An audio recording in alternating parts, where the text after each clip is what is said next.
ప్రభుత్వ ఆర్థిక పరిస్థితి బాలేదు. మునుగోడులో ఎమ్మెల్యే రాజగోపాల్ రెడ్డి ఎమ్మెల్యే ప్రసంగాన్ని అడ్డుకున్న త్రిబుల్ బాధితులు తమకు న్యాయం చేయాలని డిమాండ్. ఒకసారి చూపిస్తాం మీకు, అది మంచిగా మాట్లాడతాడు, బాంబు వేస్తూ ఉంటాడు అప్పుడప్పుడు మా రాజగోపాల్ రెడ్డి గారు. ఇగో చూడండి ఒకసారి.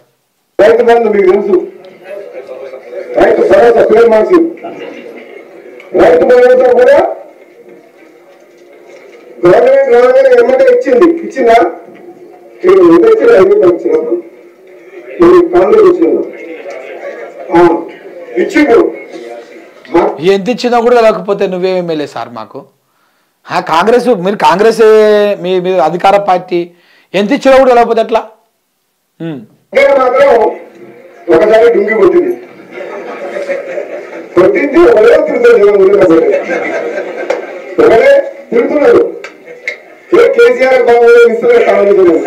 అట్లా వాస్తవాలు చెప్తున్నాడు అనమాట. కేసీఆర్ ని మెచ్చుకుంటున్నాడు, కాంగ్రెస్ ను తిరుగుతున్నాడు.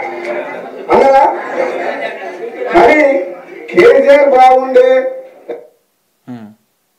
ఇది కథ.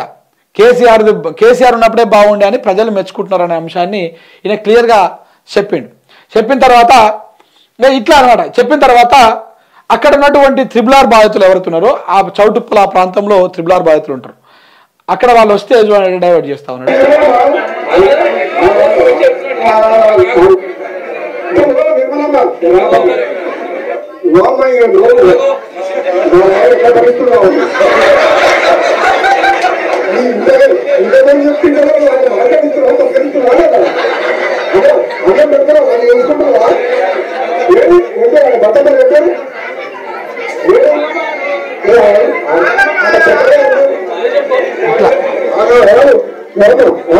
జనం తిరగబడుతుంటే ఆ దాంట్లో ఈయన కామెడీ చేస్తున్నాడు. ఓ అమ్మ ఆగుతావా, భర్తని బతకరిస్తున్నావా లేదా, బో పెడుతున్నావా లేదా అని చెప్పేసి రివర్స్ లో అదే రుణమాఫీ కాలేదు మాత్రం రుణమాఫీ కాలే, కేసీఆర్ బాగుండే, రైతు బంధు వేయలేదు, నాకు రుణమాఫీ కాలేదు. వచ్చిన వాళ్ళు మాత్రం 2 లక్షలు లోపల వేసుకుని ఒక్కరు కూడా కాంగ్రెస్ పడిన 2 లక్షలు ఇచ్చిన నువ్వు చేస్తే అనడానికి. ఇప్పుడు నువ్వు చేస్తే అంటారు, కానోళ్ళే ఎక్కువ ఉంటారు. ఇప్పుడు అసలు వాళ్ళేమో కానోళ్ళు ఉన్నారు, కొసరోడేమో అయినోడు ఉన్నాడు. 100 మందిలా 90 మందికి కాలేదు, 10 మందికి అయింది. 90 మంది మాట ఎక్కువ వినపడుతుందా, 10 మంది మాట ఎక్కువ వినపడుతుందా? చెప్పు, నువ్వు చెప్పు, అది కూడా చెప్పు.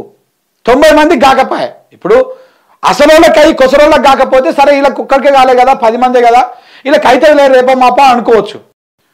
అసలు వాళ్ళకే కాలేదు, కొసరోళ్ళకే అయ్యింది. మరి ఎట్లా ఉంటుంది? 100 మందిలో 90 మంది ఎక్కువనా, 10 మంది ఎక్కువనా? అయిన వాళ్ళు ఏమో జేబులు వేసుకొని సపరేట్ ఉన్నారు, కాని వాళ్ళు ఏమో మాకు కాలేదు కేసీఆర్ మంచిగుండి అని చెప్పేసి అంటున్నారు. అంటే మరి అది వాస్తవం కదా, కాలేదు కాబట్టి కాలేదు అంటున్నారు. 2 లక్షల రూపాయలు మేము వచ్చిన మాత్రం ఒక్కరైనా నాకు 2 లక్షలు నిజం చెప్తావే నువ్వు అన్ని, అందుకే నువ్వు నాకు నచ్చుతావు. మా మునుగోడులో ఆయన నిజాలు చెప్తున్నాడు చూడు. మొత్తం కాంగ్రెస్ ప్రభుత్వం భాగవతం మొత్తం విప్పుతా ఉన్నాడు. రేవంత్ రెడ్డి పరిపాలన భాగవతం మొత్తం విప్పేస్తా ఉన్నాడు. ఇంక ఏం లేదు. ఇక నాకు తెలిసి పిలుచుకొని అన్నా నీకు ఎందుకే, నీకు మంత్రి పదవి ఇవ్వకపోతే మరీ గింతగానో మా ఇజ్జత్ తీస్తావా? ప్రభుత్వం నీది కూడా ప్రభుత్వం, నీకు అర్థమైతే లేదు, నువ్వు కూడా కాంగ్రెస్ ఎమ్మెల్యేవే. అప్పుడప్పుడు అంటుండంట, నీ అమ్మ నేను బీజేపీలో ఉంటే ఇలా ఎంపీగా పోటీ చేస్తే కేంద్ర మంత్రి అయిదును, అనవసరంగా వచ్చిన ఇళ్లకు అని చెప్పేసి అంటా ఉన్నాడంట.